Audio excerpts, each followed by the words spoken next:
ভারতের এক একটা মসজিদ তারা ভাঙতেছে এখন। এটা এটা এটা একটা লক্ষণ।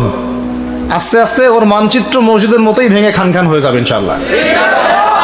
এরা যেমন অখণ্ড ভারত চায়, আমরাও অখণ্ড ভারতই চাই। আমরা চাই অখণ্ড ভারত হবে কালিমা লা ইলাহা ইল্লাল্লাহ মুহাম্মাদুর রাসূলুল্লাহ। আপনারা তো মনে করেন যে ভারত আমাদেরকে ঘিরে রাখছে, তাই না? আসলে ভারতকে আমরা ঘিরে রাখছি। এই দিক থেকে আমরা, এই দিক থেকে চায়না, এখান থেকে নেপাল, এখান থেকে ভুটান, এখান থেকে মায়ানমার, এখান থেকে পাকিস্তান, আর তার চেয়ে বাপ আছে আফগানিস্তান।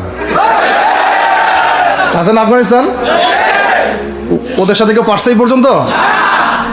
আফগানের ভাইরা নিজেদেরকে গড়ে নিচ্ছে, এখন গোছাচ্ছে। এখন কথা হচ্ছে, আমরা একটা কাপুরুষতার পরিচয় দিচ্ছি। নেপাল ওকে টাইম দেয় না, ভুটান টাইম দেয় না, মায়ানমার টাইম দেয় না, চায়না তো দেয়ই না, আর আমরা তাকে একেবারে প্রভুর আসনে বসায় রাখছি। আমরা কি দিছি?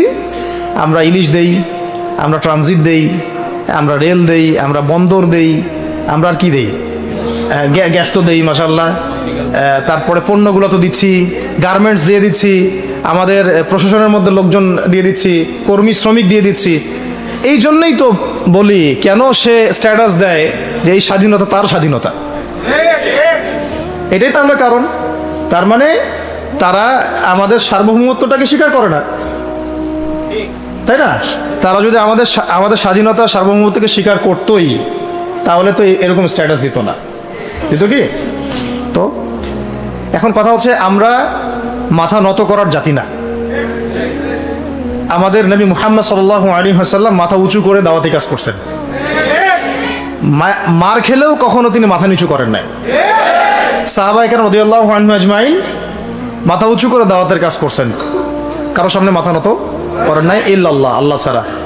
মার খেয়েছেন, হিজরত করতে হলে হিজরত করেছেন, কখনো মানুষ গালি দিয়েছে, গালি সহ্য করেছেন, কখনো মদিনা চলে যেতে হয়েছে, দেশ ছাড়তে হয়েছে, দেশ ছাড়ছেন, আবার কখনো ইসলামী রাষ্ট্র কায়েম করতে হয়েছে, রাষ্ট্রও কায়েম করছেন।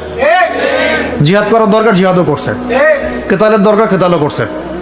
আস্তে আস্তে মক্কা বিজয় করছেন, করেন নাই? সিরাত পড়তে হবে, সিরাতের ধারাগুলো আমাদেরকে বুঝতে হবে। এখন আমরা তো তার উত্তরসূরি, আমরা তাদের উত্তরসূরি। প্রথম কথা হচ্ছে, আমরা আমাদের নতজানু মনোভাবটাকে আগে ত্যাগ করতে হবে, এক নাম্বার। আর অতীতের জীবনের যে ভুল ত্রুটিগুলো দ্রুত সংশোধন করতে হবে।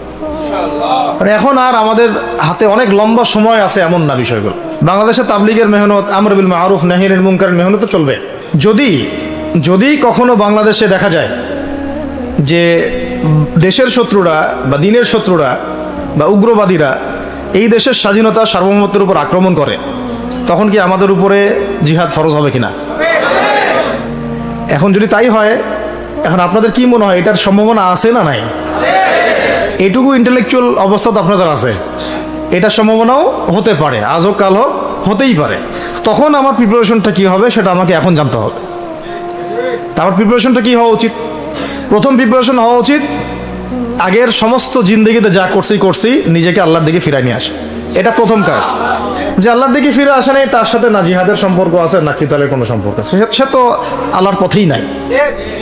তো প্রিয় যুবক ভাইরা, আগে প্রথম কথা হচ্ছে, আগে আপনি আল্লাহর দিকে ফিরে আসেন, এক নাম্বার। দ্বিতীয় কথা হচ্ছে, এরপরে আমাদের প্রয়োজন শারীরিক প্রস্তুতি।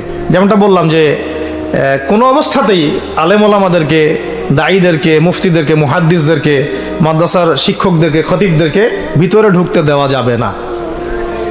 কারণ আপনাদেরকে যদি ভিতরে নিয়ে যাওয়ার স্কোপ পায় তারা নতুন করে আবারও কেউ, তাহলে আর সুস্থ রাখবে না, ফিজিক্যালি আপনি ঠিক থাকতে পারবেন না।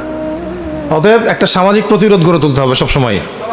মানে একটা এলাকার মধ্যে একজন আলেম আছেন, সে আলেমকে এলাকা থেকে নিতে পারবে না, তাকে নেওয়ার আগে 100 জনের উপর গুলি চালাইতে হবে, এমন একটা মুভমেন্ট থাকতে হবে।